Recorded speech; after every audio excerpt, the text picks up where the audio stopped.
Pledge allegiance to the flag of the United States of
We're just going to check audio quickly to make sure that they're getting audio in the video room. Yes? Okay, thank you.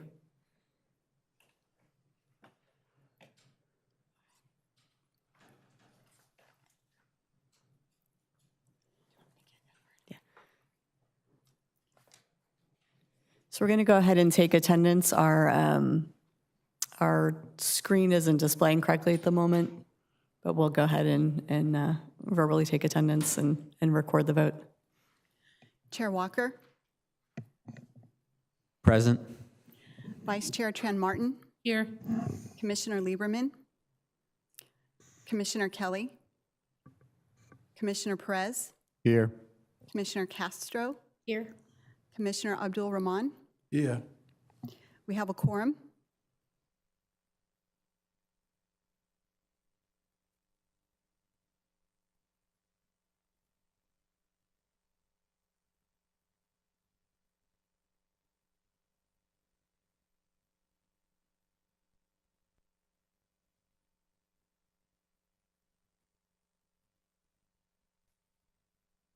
Chair, you can keep going. We'll work behind the scenes here. Thank you. If you would all please silence your electronic communication devices so that they don't disrupt the proceedings, we would appreciate that. The doors at the back of the room are automatic. They open when you get close to them, and they don't close until you have walked down the hall. Please move away from the automatic doors to allow them to close. I would ask members of the public who wish to speak on one of the public hearing items we have today to please complete a yellow card at the entrance to the hearing room and give it to staff if you've not already done so. The cards can be found at the table at the entrance. Please keep your remarks as brief as you can, as we are influenced more by the content than the length of the presentations. First, we provide an opportunity for any member of the public to speak on items of interests to the public that are within the subject matter jurisdiction of the commission, but not on the agenda today. Is there anyone who'd like to speak tonight? Seeing nobody, we will go on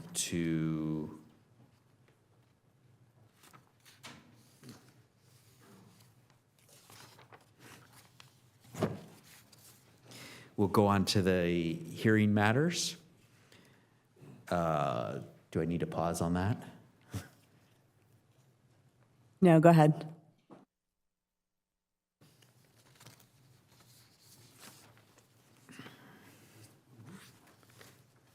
Two first pages.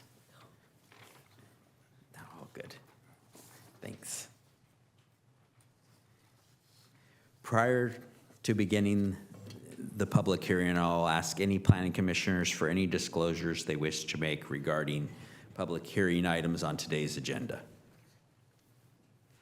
Seeing none, please note that the actions taken by the Planning Commission tonight will be final unless in 10 calendar days an appeal is filed with the city clerk's office. The appeal deadline is Thursday, May 15th at 5 p.m. Appeal forms and information are available at the city clerk's webpage. I will now begin the public hearing and ask staff to present item number 1. Good evening, Chair Walker and members of the Planning Commission. The item before you tonight is a request for approval of a tentative tract map to create a one-lot condominium map for a future single-family residential development filed by Meritage Homes. The 2.36-acre property has project frontages along both Broadway and Magnolia Avenue. The site is generally surrounded by residential uses to the south, east, and north, with a gas station to the west. The property is in the general commercial zone and designated low-medium density residential in the general plan. The site is currently developed with an approximate 27,000 square foot vacant commercial building with landscaping and surface parking that will be demolished to allow for future development. The applicant proposes approval of a tentative tract map to establish a one-lot condominium subdivision to allow for the sale of future residential townhomes.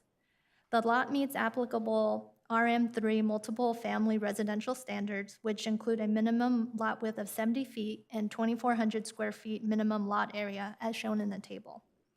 The proposed tract map includes dedications of public easements for utility purposes, emergency access, and solid waste collection to support the residential. Site access would be reduced from 4 existing driveways into 2, one on Broadway and one on Magnolia Avenue.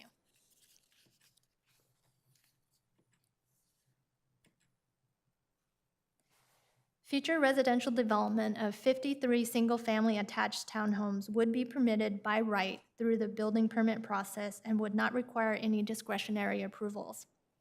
3 of the units would be set aside for very low-income buyers.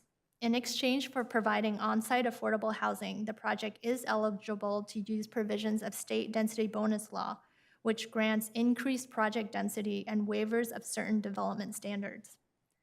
This site plan is provided for illustrative purposes to show compliance with applicable RM3 development standards, except where waivers are granted through density bonus law. It is the applicant's intent to provide 2-car garages for each residential unit and 13 guest parking spaces for a total of 119 parking spaces. The applicant sent informational flyers and hosted 2 community meetings to properties within a 500-foot radius of the project site. To date, 2 letters have been received from nearby residents expressing concerns on parking. It should be noted that the project qualifies for reduced parking ratios granted through density bonus law for providing on-site affordable units. Therefore, city parking requirements cannot be imposed on this project. The city also received correspondence from the California Housing Defense Fund with a reminder of the city's obligation to abide by state housing laws. The proposed subdivision supports future residential development consistent with the low medium density residential general plan land use designation and applicable standards of the multifamily residential zone. The site's flat infill characteristic and lot configuration make it well suited for residential use. Public Works Development Services staff reviewed and confirmed that the tentative tract map meets subdivision requirements. For these reasons, staff recommends approval of the application subject to conditions of approval. This concludes staff's presentation. Staff and the applicant is available to answer any questions. Thank you very much. I'll open it to any planning commissioners who have questions.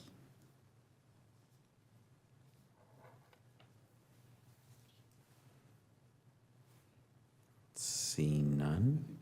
Oh, there we go. Go ahead. Yeah, I'm just curious about, there are 3 units for a very low income. Is that the way how the requirement for the city, or is optional? Yes, it's optional.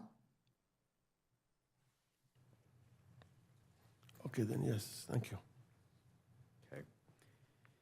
I have a couple questions, and it's more directed to legal. The state laws that refer to,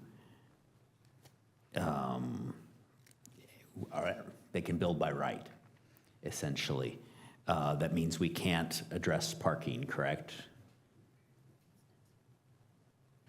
You can address parking, but you are restricted by the parking that is allowed by the current density bonus law.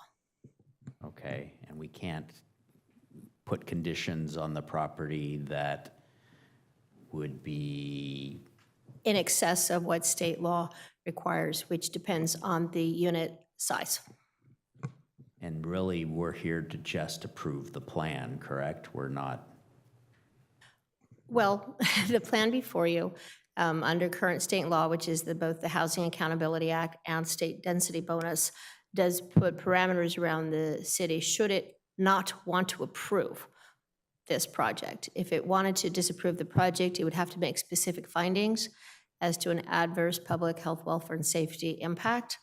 And as to parking, I would like planning to address that, as they've indicated that there are 2 spaces provided for each unit, both the 1-bedroom, 2-bedroom, 3-bedroom, and 4-bedroom unit, I believe, which is slightly different than the current density bonus law, which provides that for the 4-bedroom, the city cannot exceed 2.5 spaces. And I believe what has happened, and again, I defer to the planning, is that in lieu of providing half spaces or accounting for that for the certain number of 4 bedrooms, that there are 2 spaces equally amongst all units, as well as a certain number of guest spaces. Guest spaces are not required by density bonus law. yeah, my impression of this particular project is that the parking is in excess of what we've seen in the past since this law coming into effect. So generally speaking on that issue, I'm in favor. And I have no further questions unless someone else does. Very good. I'm going to ask the applicant to come forward. Good evening, Commissioners. My name is Johanna Crooker with Meritage Homes. I want to just start first by thanking staff. They've been fantastic, as always. You are very blessed to have a very competent and professional staff. We don't always get the answers we want, but we get the answers we need. So we really appreciate that. We just need predictability. So just wanted to not repeat anything that staff went over, but I did want to just briefly touch on a little bit who we are, what we do, and then also just some of the outreach that we did, which I think will answer some of your questions about parking. I know this is technically a by right project, but we believe that we're coming into a community and we want to be good neighbors. So we actually did some outreach and address some of those concerns, which I think you'll be happy to hear about. Do you want to go ahead and? So first of all, who we are, we're the 5th largest public home builder in the country. I won't spend too much time on this because you've seen us here before. But obviously we're a very well-established builder. We've built all over the country. We have a great reputation. You want to go to the next slide, please? We're energy efficient. We're triple certified through the EPA. We're water efficient, and we focus on indoor air quality. But most importantly, we're known for our energy efficiency as a leader in the industry. Next slide. And then obviously award-winning as well. Next slide. And then what we do, we really focus on those first-time home buyers and that missing middle product. Next. To staff already kind of covered what how we began our outreach, that we sent mailers to a 500-foot radius. Next slide. And then we actually held 2 different community meetings, one at St. John the Baptist Greek Orthodox Church and another at Savannah High School. Got not a ton of attendees, but we heard from mostly the immediate neighbors in the area. Next slide. And then the usual concerns: privacy, parking, and traffic. So we had a couple of solutions to some of their concerns that we incorporated into the project, even though this was not necessarily discretionary. As I mentioned, we wanted to be good neighbors. Next. So the first was privacy, particularly for the units to the south of us. We actually redesigned the project to remove balconies from the rear-facing elevations that face those units and turn them to the side to minimize the windows and private open space areas looking into those yards. Next. And then we're actually screening the 3rd floor. We're going to add like a a frosted glass to the bottom pane so that light can still come in, but people can't look out into the yards. Next slide. And then we're also adding some screening hedges along that south boundary as well to just provide another layer of privacy for those neighbors. Next slide. As far as parking, as staff mentioned, we did include, even though we're not required to, we did include guest parking on site. And then we also have parking available to us along the frontage to the north on Broadway. Next slide. And then we are open to, in fact, some of the neighbors here, I was just speaking with them right before the hearing. They live on Runyon Place and they're very concerned about people parking on their street. So we are willing to support them in their efforts to pursue permit parking on their street.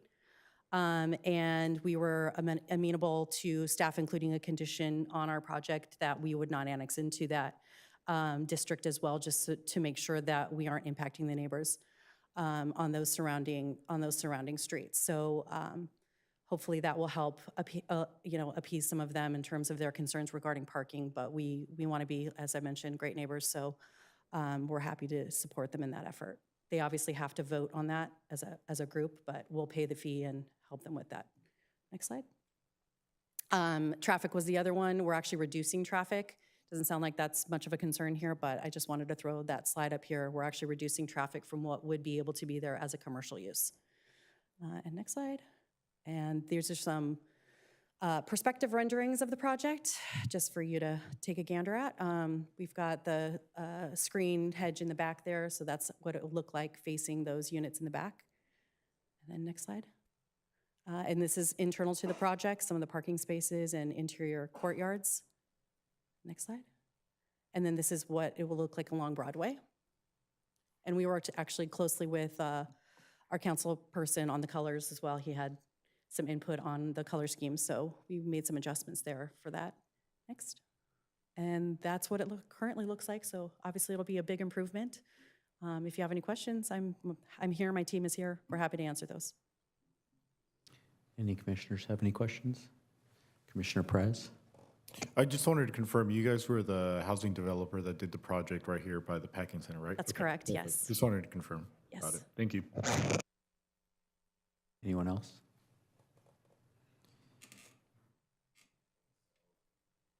I am going to proceed to open the public hearing and ask the secretary to call forward any comments from members of the public. There are no speakers. Very good. Any follow-up questions? Commissioner Perez? Yeah, and I just have a few follow-up questions to staff. So this project was before the inclusionary zoning policy was written or approved, correct, by the council? So this was already in the pipeline? Yes, that's correct. Okay, perfect. And then I'm trying to remember, or in this case, because it's a by right, can they're not asking for a conditional use permit. I know that on another project that they did develop, they were asking for one. Are there ways that we could add conditions to the project about the overnight parking? Or no, in this case here? Yeah, what's before you is a tentative track map. And if I may, Chair, so we're a little rusty, apologies. We do have a one comment that didn't register which item, but we believe the name on the screen is here for this item based on their address. Okay, item 1, if you'd like to come forward, Mr. Yee. Did I say that right, hopefully?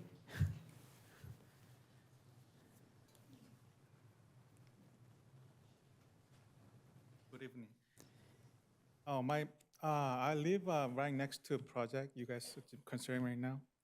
And first reason I came today is for the privacy. They're gonna build a 3-story townhouse. And from my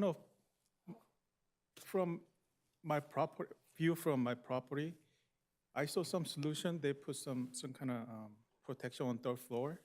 But even 2nd floor, they can see through, my whole backyard. And So that's my major concern, because there's no privacy for my personal privacy for my property, so that's why I'm here today. Do you have any other comments, sir? Also, I have the access to other side to the project. There's door. I have gate to the back side. I don't know what they're gonna do about it.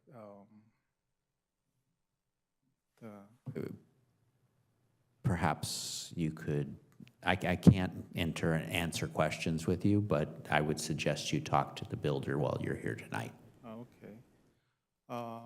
Yeah, my major concern is privacy. That's my major concern. I understand. Any other comments, sir? You still have a little bit of time if you want. That's it. That's pretty much about it. Very good. Thank you, sir. I appreciate your comments. Anyone else?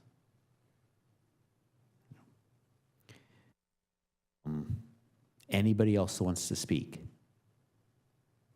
Seeing no one, I'm going to close the public hearing and ask if any planning commissioners have any comments or questions.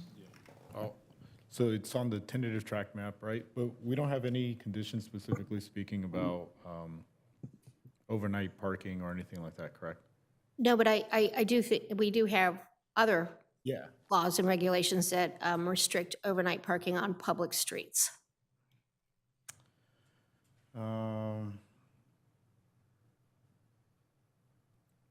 Okay, I mean, I don't have any more questions, and I'm open to move the item as is, if there's any second, or if any changes or communication. Before there's a second, if I could make one change to condition number 56, which is just to add at the end, after permanent parking permit program, the words "unless mandated by state law," because I do understand the intent, and I appreciate the applicant recognizing that there may be a future permit program for the benefit of the single-family residences, but in the ever-evolving state housing laws, there are certain things that a multifamily developments may be entitled to, and I wouldn't want this to be stricken for non-compliance of that. So I just would add, unless mandated by state law. And then I'll make a motion as with amended changes. I'll second. Any discussion? Let's move to vote. And we'll need to do a roll call vote as our attendance voting screen is not displaying. Chair Walker, I vote yes. Vice Chair Tran Martin, Yes. Commissioner Perez, Yes. Commissioner Castro, Yes. Commissioner Abdul Rahman. Yes. The motion carries. Thank you very much. We'll let people clear out.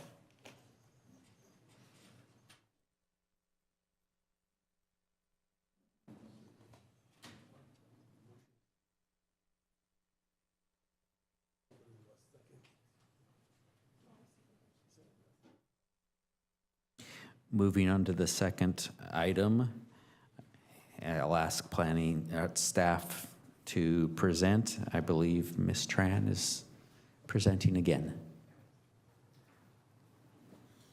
Good evening, Chair Walker and members of the Planning Commission. The item before you tonight is a discretionary specimen tree removal permit for the removal of 5 trees located in the Camino Grande Villas neighborhood filed by Homeowners Association.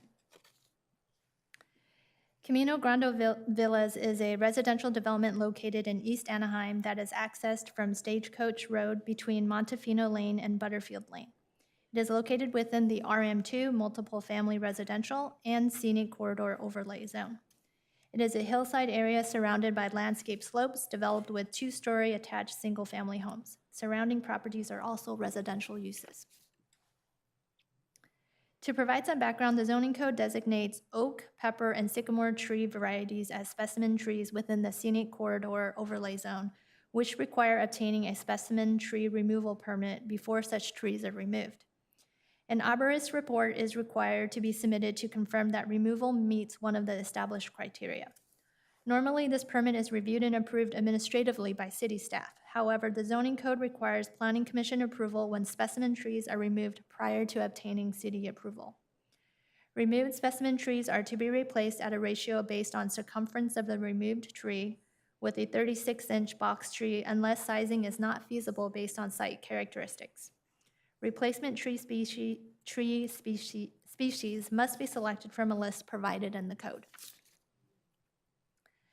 The application includes removal of 3 specimen trees without obtaining prior city approvals, which are located and shown in red on this slide. Additionally, approval is requested to remove 2 additional specimen trees that are dead, shown in yellow. An arborist report was submitted confirming the poor health of the trees. All trees are located on the slope hillsides of the residential neighborhood, which is owned and maintained by the HOA. To replace the 5 removed specimen trees, the HOA proposes to plant 12 24-inch box New Zealand Christmas trees in nearby landscape sloped areas within the development, shown in green. The slide shows the existing slope areas and treescape of the neighborhood, which is heavily landscaped. The retained tree root systems, existing ground cover, and proposed replacement plantings would allow slope integrity to be maintained. Sufficient tree spacing will be maintained to ensure healthy growth of trees. A Public Works Department representative responsible for maintenance of the city's street trees reviewed the proposal, visited the site, and concurs with the submitted request. Public Works staff also confirmed that the proposed replacement size of 24-inch box is adequate due to slope constraints. Planting a larger 36-inch box tree would require major grading and a crane to transport the trees, which would be harmful to the sloped areas.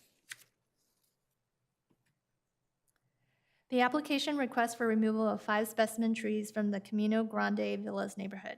12 new trees will be planted as replacements, which meet the required code standards. The area will still maintain strong tree coverage, stable slopes, and ample landscaping. The existing landscape slopes where the new trees will be planted would continue to be enjoyed by residents of the development and maintained by the HOA. For these reasons, staff recommends approval of the application, subject to conditions of approval. This concludes staff's presentation. Staff and the applicant is available to answer any questions. Thank you.